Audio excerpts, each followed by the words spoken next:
The Secret Service has faced plenty of media scrutiny for its fumbled response to recently accused White House intruder Omar Gonzalez. And now the Department of Homeland Security has unloaded on the agency as well. A DHS review released Thursday criticizes the level of training and staffing of its agents around the White House perimeter and claims the agents didn't communicate properly on their radios.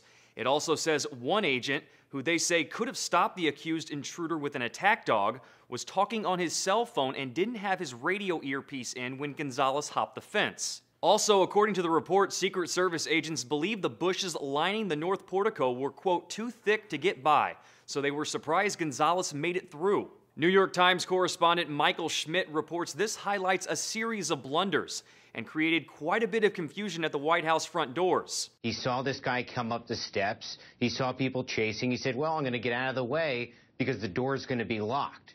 And then the intruder opened the door and went right into the White House. Everything went wrong. Schmidt also says some agents even knew Gonzalez could pose a potential threat, as this wasn't his first run-in with White House security. Officers who knew him from a previous incident where they saw him with a hatchet on his belt walking around the White House recognized him, but they said he wasn't exhibiting any odd behaviors. Not to mention, as ABC points out, Gonzalez has had other run-ins with the law outside of the White House area that could have tipped off security to a possible altercation in D.C. Omar Gonzalez allegedly tries to evade police after driving erratically. Authorities discover an arsenal in his vehicle. Virginia State Police discovered a map of Washington, D.C. with a line drawn to the White House. As far as reaction to the report goes, representatives from both sides of the aisle were critical of the beleaguered agency as well. The Republican chairman of the House Judiciary Committee called the event a comedy of errors.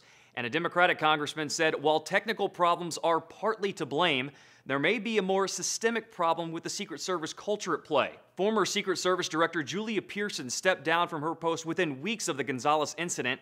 The agency says it has committed to addressing the problem to prevent future break-ins. For Newsy, I'm Jay Struberg.